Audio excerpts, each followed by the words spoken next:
My father's hand clamped around my neck. He dragged me across the hall, past guests pretending not to see.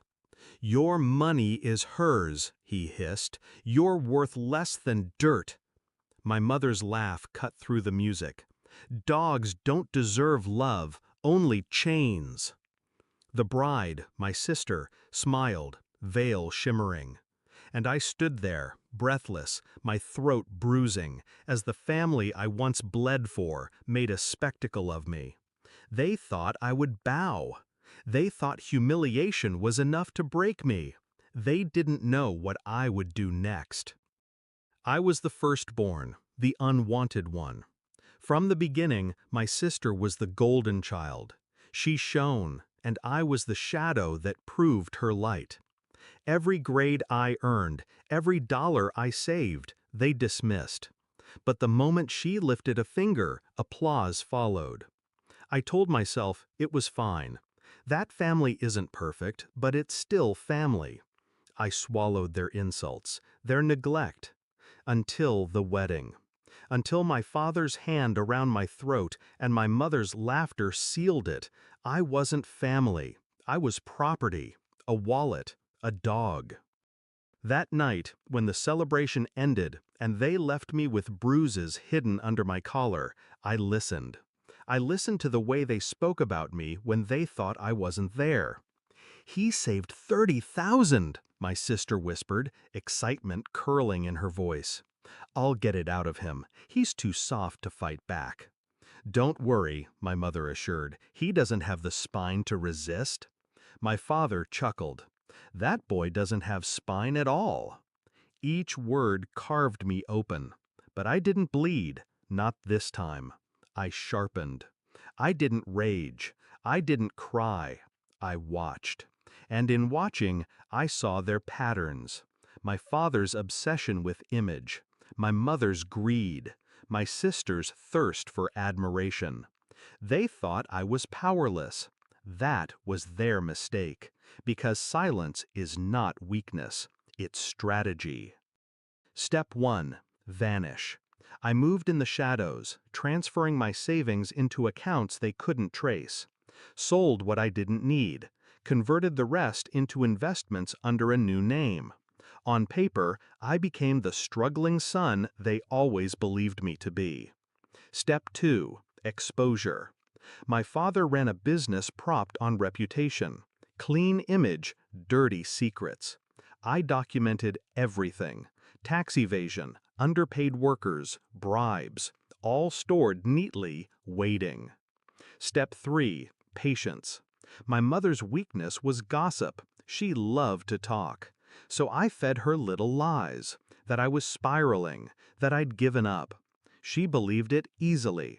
And the more convinced she was of my despair, the less she suspected what I was building in silence.